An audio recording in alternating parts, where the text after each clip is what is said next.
ایک ہے نماز ہم پڑھ لیتے ہیں، آپ نے سارا پڑھ لیا، سارا تعدیل ارکان بھی کر لی،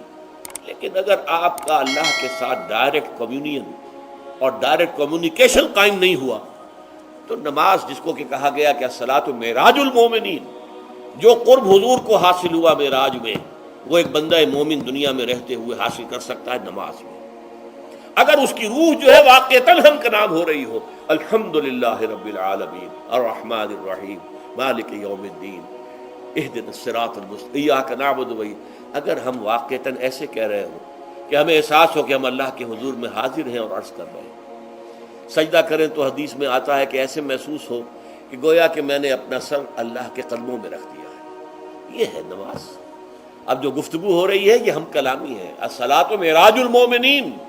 اہل ایمان کے حق میں یہ نماز جو ہے یہ معراج کے درجے میں، لیکن یہ نماز کیسے نصیب ہوگی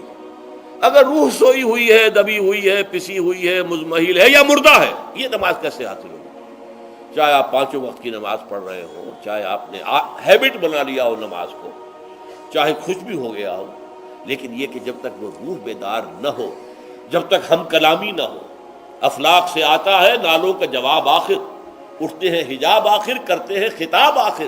جب تک یہ نہ ہو، جیسے کہ میں ایک حدیث قدسی انشاءاللہ آج سناؤں گا سورہ فاتحہ کے ضمن میں، کہ اللہ تعالیٰ کے سامنے جب کھڑا ہو کر انسان جب کہتا ہے انی وجہت وجہی للذی فطر السماوات والارض حنیفا، دائیں بائیں سے بالکل اپنا تعلق کاٹ کر میں نے اپنا رخ کر لیا ہے اس اللہ کی طرف جس نے آسمانوں اور زمین کو پیدا کیا۔ اب یہ توجہ وجہ تو اگر یہ تو ہے چہرہ تو ہم نے کر دیا خانہ کعبہ کی طرف، اندر سے ہماری روح متوجہ نہیں ہوئی، وہ سوئی پڑی، اسے پتہ ہی کچھ نہیں کہ کیا ہو رہا ہے، تو اس صورت میں وہ کیا ہے؟ ظاہری بات تو پوری ہو گئی، نماز کا ثواب ہو جائے گا، فرض کی ادائیگی کا ثواب مل جائے گا، لیکن وہ اصل نماز تو حاصل نہیں ہوتی۔ یہ ہے وہ بات کہ وَإِذَا سَأَلَكَ عِبَادِي عَنِّي فَإِنِّي قَرِيبٌ، اے نبی جب میرے بندوں کی روحیں بیدار ہو جائیں، توانا ہو جائیں، حیات تازہ سے وہ ہمکنار ہو جائیں، اور پھر وہ میرے بارے میں پوچھیں، وہ میرا تقرب حاصل کرنا چاہتے ہیں، تو آپ سے پوچھیں تو کہیے میں قریب ہی ہوں، اجیب دعوت الداع اذا دعان، یہ ہے وہ دعا، میں ہر پکارنے والے کی پکار، ہر دعا کرنے والے کی دعا کو سنتا ہوں، قبول کرتا ہوں، جواب دیتا ہوں جہاں کہیں بھی مجھے پکارے، اذا دعان۔ اس میں در حقیقت وہ مفہوم آ گیا ہے there and then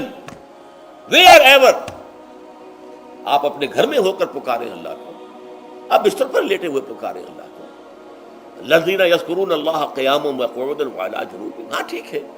بعض مقامات بعض اوقات قبول دعا کے لیے زیادہ سازگار ہے، حرم میں جا کر دعا مانگی جائے، اور منا میں عرفات میں خاص طور پر، جبل رحمت پر خاص طور پر، ملتزم جو ہے کعبے کا اس پر خاص طور پر، وہ ایام بھی ہے خاص، لیکن یہ نہیں ہے کہ بقیہ دنوں میں آپ کے اور اللہ کے درمیان کو بڑا فاصلہ ہے۔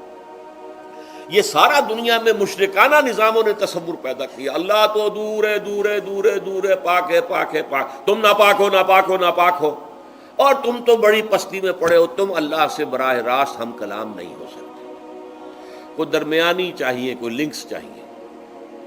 کوئی پجاری ہوگا، کوئی پروہت ہوگا، کوئی پنڈت ہوگا، کوئی پیر ہوگا، کوئی پادری ہوگا، کوئی پوپ ہوگا، اس کے ذریعے سے تم اللہ سے ہم کلام ہو، خود نہیں۔ اور جب ذریعے بیچ میں آ گئے تو ان کی مٹھی گرم کرو، ان کی چاپلوسی کرو، ان کو بھی جو ہے چادریں چڑھاؤ، ان کو نذرانے پیش کرو۔ یہ ہے بدترین ایکسپلائٹیشن جو مذہب کے ذریعے سے نوع انسانی کی ہوئی ہے۔ یہ دو ایکسپلائٹیشن دنیا میں ہوئی ہے تاریخ انسانی میں، ایک بادشاہوں کی طرف سے خراج دو ہمیں، محنت تم کرو گے کھیت میں، آدھا حصہ ہمارے پاس آئے گا، ہم عیش کریں گے، ہم سٹینڈنگ آرمیز رکھیں گے تاکہ ذرا تم بغاوت کرو تو تمہارا سر کچل دیا جائے۔ یہ ایکسپلائٹیشن بدترین، مانگنے والا گدا ہے، صدقہ مانگے یا خراج۔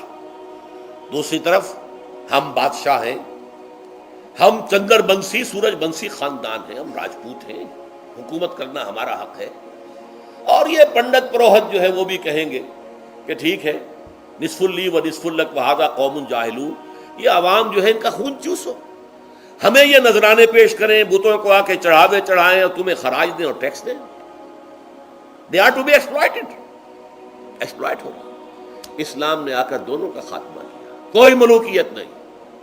زکوٰۃ ہے تو غربا کے لیے، بادشاہ کے لیے نہیں ہے، یہ تو غربا کے لیے، لہذا کوئی ٹیکس نہیں۔ نمبر دو،